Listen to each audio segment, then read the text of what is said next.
The grinder, probably one of the most versatile tools in any fabrication studio.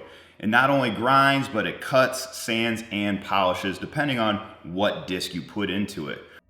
When you're setting up your grinder, there's a few things that you want to pay attention to.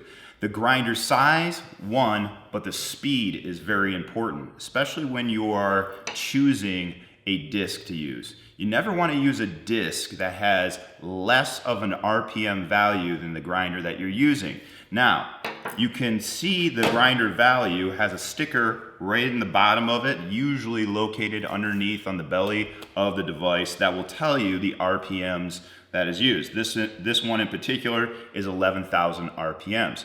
You don't want to use any disc that is below 11,000 RPMs. What can happen is the disc will start to go and then it will basically explode on you. So that's bad. It's going to give you a bad day. So don't do that.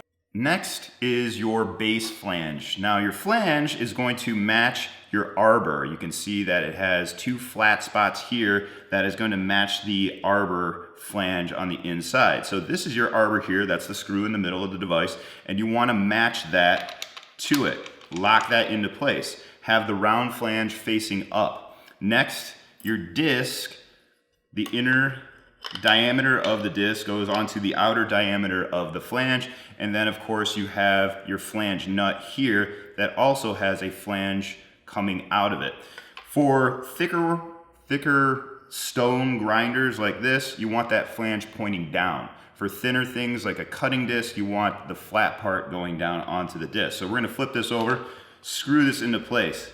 Now when you're screwing it into place, you're going to want to depress the lock.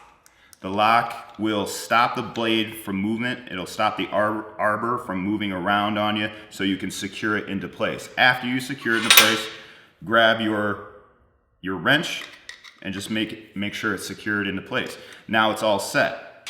Needless to say, anytime you're switching out any kind of disc, always keep the grinder unplugged. Let's face it, nobody wants to lose any fingers.